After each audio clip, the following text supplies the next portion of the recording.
Bonjour à tous, bienvenue à notre méditation quotidienne. Depuis hier, nous avons commencé une nouvelle série de méditations dans la lettre de Paul aux Éphésiens. À l'approche de la nouvelle année, nous voulons réfléchir à la conduite à adopter dans la nouvelle année. Nous voulons découvrir comment Dieu nous parle du passage du temps, du côté éphémère de notre vie personnelle et de son éternité à lui. Il y a bien sûr un contraste entre Dieu qui est éternel et l'être humain qui est mortel. Et nous avons besoin d'apprendre à cet égard. Et nous regardons donc cette lettre de Paul aux Éphésiens. Paul qui retrace, qui nous fait un panorama de l'œuvre de Dieu dans l'éternité passée jusque dans l'éternité à venir. Paul qui nous explique comment nous sommes appelés à vivre à la lumière du salut que Dieu nous a apporté en Jésus-Christ. Nous sommes dans la partie pratique de sa lettre. Paul divise toujours ses lettres en deux grandes parties. La partie théologique où il nous présente le salut de Dieu, Jésus-Christ, la personne du Père, du Fils et du Saint-Esprit, et dans la partie pratique.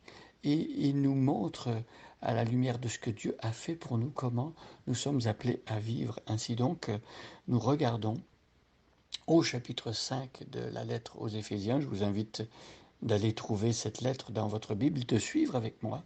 Je vais lire à partir du verset 8 jusqu'au verset 21. Je lis dans la version Louis II, 1910.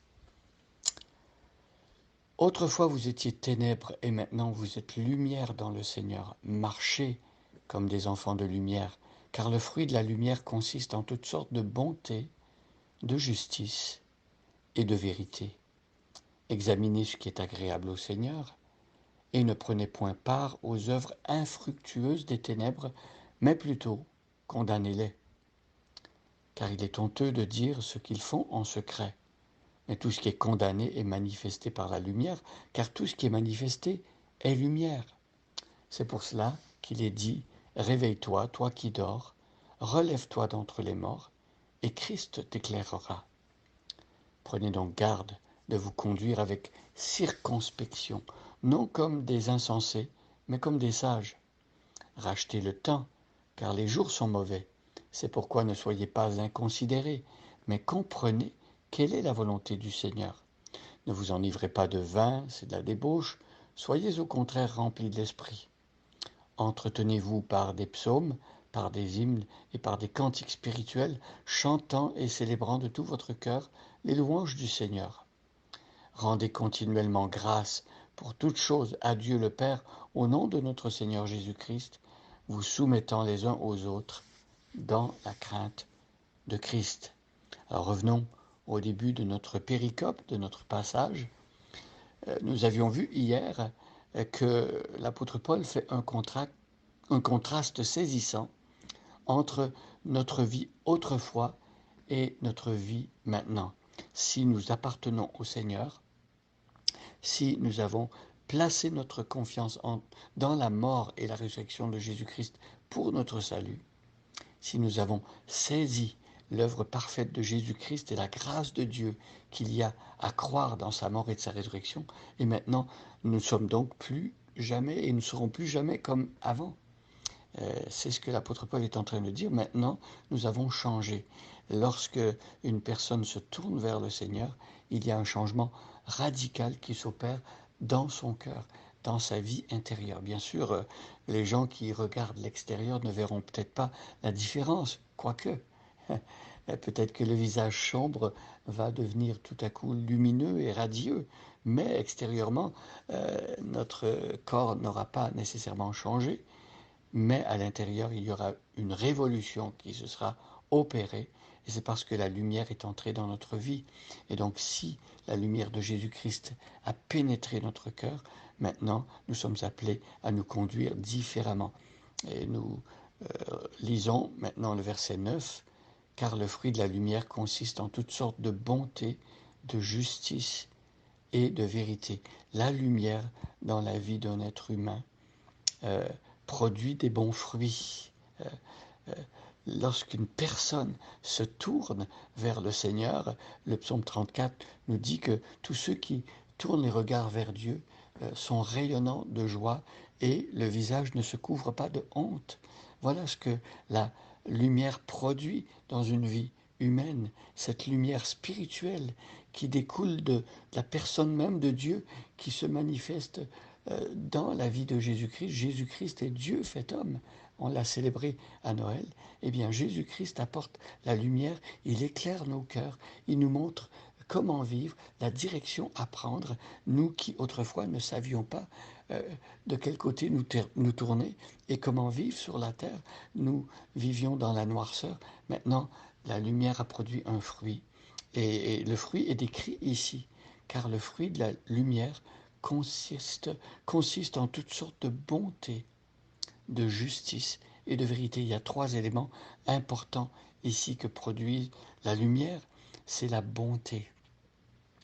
Alors, Dieu seul est bon. Jésus-Christ, un jour, va répondre à quelqu'un qui s'approche de lui, et, et le jeune homme riche, en l'occurrence, et qui lui dit, bon maître. Et Jésus répond, il y a seulement Dieu qui est bon. Seulement Dieu est bon. Alors si le jeune homme riche disait que Jésus était bon, soit il se méprenait sur l'être humain, s'il considère que Jésus n'est qu'un simple être humain, et donc on n'a pas à dire qu'un être humain est bon dans l'absolu, parce qu'il y a seulement Dieu qui est bon, ou soit le jeune homme riche comprenait que Jésus est Dieu, et donc si seul Dieu est bon et qu'on appelle Jésus bon, ça veut dire qu'on croit que Jésus est Dieu. Alors ce n'était pas peut-être le cas de ce jeune homme riche, puisque au final il n'a pas suivi Jésus-Christ. Il a aimé sa richesse matérielle plus que Jésus, et il est parti tout triste. Peut-être qu'il avait compris que Jésus était Dieu, mais il a préféré son idole personnelle. Ici donc, le fruit de la lumière, c'est la bonté. Apprendre à faire du bien aux autres, apprendre à refléter le caractère de Dieu qui est bon en tout temps. Ensuite, il a la justice. Le fruit de la lumière, c'est la justice. Euh, Quand la lumière pénètre dans un cœur humain, elle révèle la noirceur, elle révèle le mal, et donc la personne qui a vu son propre cœur et le mal qu'il y a en elle, cette personne va venir à Dieu pour se repentir, pour demander pardon, et Dieu va pardonner, et Dieu va purifier. Et voilà la justice de Dieu, c'est que en Jésus-Christ, Dieu nous déclare juste par la foi. Dieu nous impute une justice qui n'est pas la nôtre. Il la porte à notre compte. C'est la justice de Jésus-Christ qui est portée à notre compte comme un vêtement blanc. Nous qui avions un vêtement sale, Dieu met sur nous un vêtement blanc. Nous sommes déclarés justes, et ce n'est pas à cause de ce que nous aurions fait, mais c'est parce que Jésus-Christ lui-même a payé pour le mal que nous avons commis, et il nous offre de transférer sa justice à notre compte. Alors, la justice morale de Dieu, c'est la vie parfaite de Jésus-Christ sur la terre, Jésus qui n'a jamais péché et qui nous offre sa propre justice quand nous plaçons notre confiance en lui. Et ensuite, il y a la vérité. Jésus a dit, si quelqu'un m'aime, il gardera ma parole, et si quelqu'un demeure en moi et que sa parole demeure en nous, euh, nous serons libres, et la vérité nous rendra libres. Vous voyez ici que la vérité est importante. La vérité nous sort de l'esclavage. En fait, c'est le mensonge qui nous rend esclaves tous les jours de notre vie, parce que nous restons dans le mensonge, loin de Dieu. Nous sommes esclaves de nos péchés, de nos fautes, de nos erreurs, de notre incompréhension. Mais le Seigneur, dans sa bonté, dans sa justice, nous offre la vérité, et la vérité, c'est Jésus. Jésus a dit, je suis le chemin, la vérité, la vie. Personne ne peut venir au Père autrement que par moi. Alors, si nous voulons avoir cette bonté, cette justice et cette vérité dans nos vies, eh bien tournons-nous vers Jésus-Christ qui lui-même, en venant dans notre vie, nous donne la lumière qui produit ce fruit en nous. Bonne journée à chacun et à chacune et soyez bénis.